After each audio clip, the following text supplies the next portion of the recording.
एकीकडे मुलीच्या बारशाची तयारी सुरू असताना दुसरीकडे चिमुकलीच्या आईनंच गळफास घेऊन आत्महत्या केल्याची घटना कोल्हापुरातल्या राजारामपुरी परिसरात काटकर पार्क इथं घडली आहे। या प्रकरणी पतीसह चौघांवर हुंडाबळी कायद्याअंतर्गत गुन्हा दाखल करण्यात आला आहे।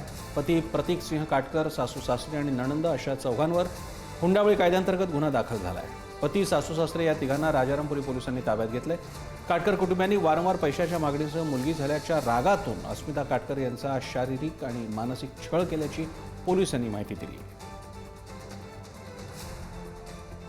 हुंडाबळी केलाय, मुलगी झाली म्हणून टॉर्चर केल्याने, मुलगी झाली म्हणून टॉर्चर करून करून मारल्याने तिने।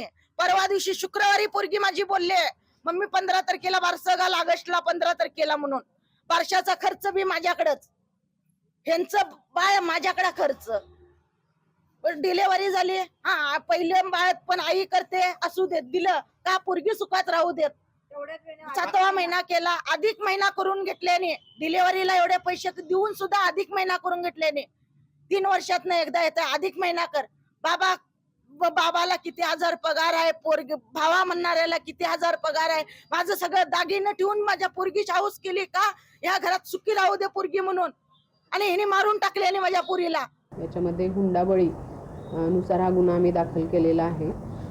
याच्यामधील जी मयत महिला आहे अस्मिता काटकर, हिचे सासरचे व्यक्ती तिला वारंवार पैशाची मागणी करत होते आणि तिला मुलगी झाली म्हणून तिचा छळ करत होते। मानसिक आणि आर्थिक छळ तिचा झालेला आहे आणि या छळामुळे तिनं तिच्या सासरच्या राहत्या घरी आत्महत्या केलेली आहे। या गुन्ह्यामध्ये आरोपी 4 आहेत एकूण, त्यापैकी 3 आरोपींना आम्ही ताब्यात घेतलेला आहे आणि याचा योग्य तो तपास आम्ही करत आहोत। मयत अस्मिता प्रतीक सिंह काटकर, हिचे पती प्रतीक सिंह वीरेंद्र सिंह काटकर, तिच्या सासू सौ मनीषा वीरेंद्र सिंह काटकर, सासरा वीरेंद्र सिंह काटकर हे या गुन्ह्यामध्ये आरोपी असून हे आमच्या ताब्यात आहेत आणि मयताची